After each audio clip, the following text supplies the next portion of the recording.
Во времена, когда разные люди спекулируют на теме количества запускаемых шахедов, ОК ГОР опубликовал инфографику пусков российских БПЛА. Несмотря на кажущееся увеличение количества пусков, глобальных увеличений нет. Цифра, конечно, растет, но в пределах нашей уже, так скажем, нормы. Изменилась тактика. Если в феврале ежедневно запускали по 130 БПЛА, то теперь 3 дня по 60, один день 250+. Наблюдаю, как сейчас в кавычках эксперты спекулируют на этом. У одного через месяц будут запускать по 700 штук в день, у другого по 1000. На сегодняшний день ежедневное производство российских БПЛА, обманок и гераний составляет около 160-170 штук. До конца года планируют выйти на 200 в день. Теоретически, конечно, можно неделю ничего не запускать, а потом выпустить 1000 за один день. Но такая возможность была всегда. В любом случае реагируйте на сирены и не слушайте всех подряд, отмечает ОК ГОРа.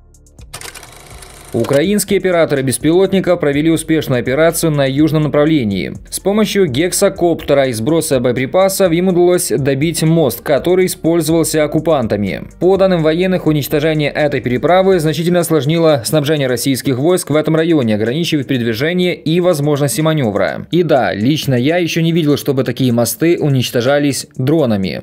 Это впечатляет.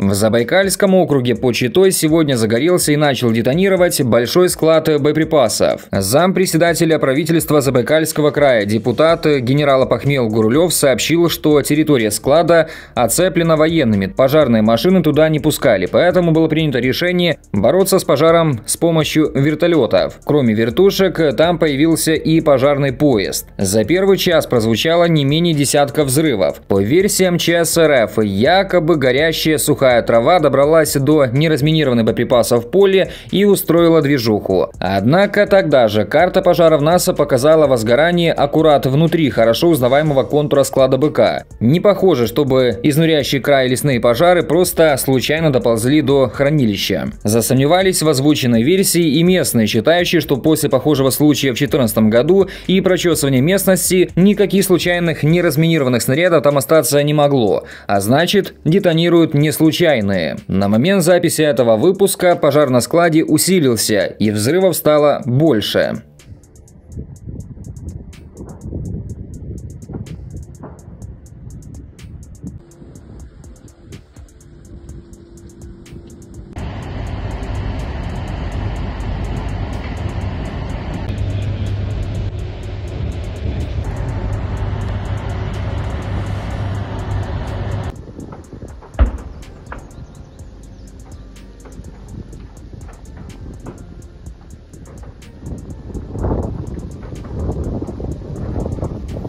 Ситуация настолько серьезная, что из-за происходящего развернули штаб. Один из сотрудников штаба сказал, что даже не знал, что на территории, где бушует пожар, есть боеприпасы. Там ничего же не было. Что там хлопает-то? Я 16 лет ходил по этому периметру. Данный объект значится как якобы расформированная войсковая часть 96137-12. 12-й филиал 3803 комплексной базы материально-технического обеспечения. В апреле 2014 года здесь произошел верховой лесной пожар, перекинувшийся на склады. Все население было эвакуировано. В результате пожара и взрыва погибли 10 человек. На тушении пожаров также работали 3 пожарных поезда. На время тушения пожара было остановлено движение пассажирских и грузовых поездов.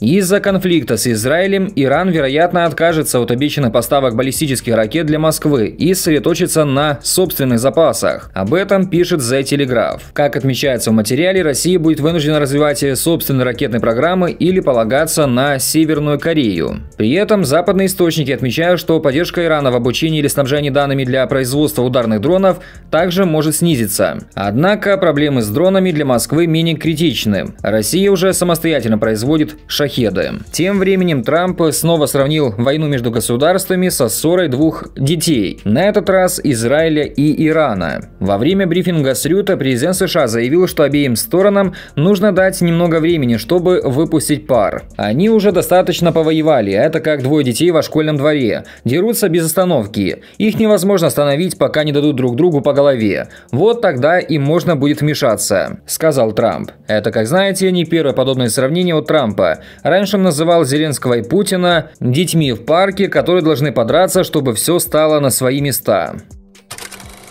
Страны НАТО согласовали новый целевой показатель оборонных расходов – 5% от собственного ВВП. Трамп, в свою очередь, заверил в поддержке союзников по НАТО. В ходе саммита в Гааге президент США заявил о готовности придерживаться обязательств по 5-й статье Устава Альянса. Добавим, что на саммите стран НАТО, где также присутствует президент Украины Владимир Зеленский, Трамп заявил, что обсудит с ним трудности, с которыми сталкивается Украина. Мы обсудим, очевидно, разумеется, мы обсудим его трудности, его некоторые затруднения. Зеленский хороший парень. Не знаю, предполагаю, мы будем обсуждать Украину. Да, похоже на то, сказал президент США. Трамп также отметил, что в урегулировании конфликта России и Украины есть прогресс. Это была цитата. Вот интересная информация от Bloomberg. Несмотря на очевидное отсутствие энтузиазма по поводу встречи с Зеленским, которая состоится позже сегодня, Трамп заявил на закрытой встрече с лидерами НАТО, что необходимо принять меры по Украине, поскольку ситуация полностью вышла из-под контроля, по словам источника, пожелавшего остаться неизвестным. Хотя он не прибег к подробностям, этот комментарий был расценен как положительный сигнал о заинтересованности США в деле Украины. Ну и позже Трамп все-таки встретился с Зеленским. Встреча президента продлилась более 40 минут. Журналистов после нее не пригласили. Тем не менее, спустя несколько минут появился комментарий президента Украины. Зеленский назвал встречу с Трампом содержательной. Охватили все действительно значимые вопросы. Я благодарю господина президента, спасибо Соединенным Штатам.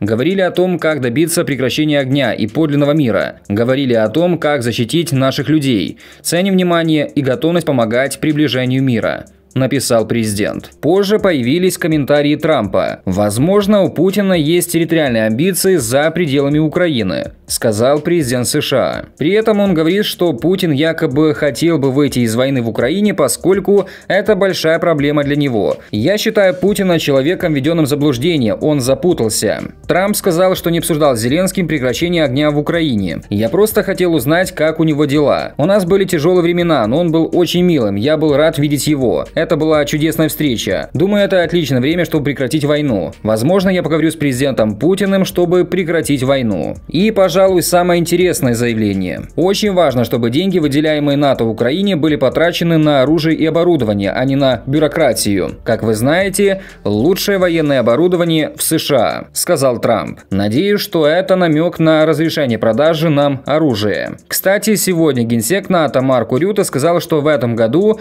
нашей стране выделят как минимум 50 миллиардов долларов. И еще несколько интересных тезисов. Увидим, предоставит ли США деньги на оборону Украины. Киев хочет получить ракеты для Патриот. Я хочу, чтобы мы смогли вам предоставить их. Путин действительно должен положить конец этой войне, сказал Трамп.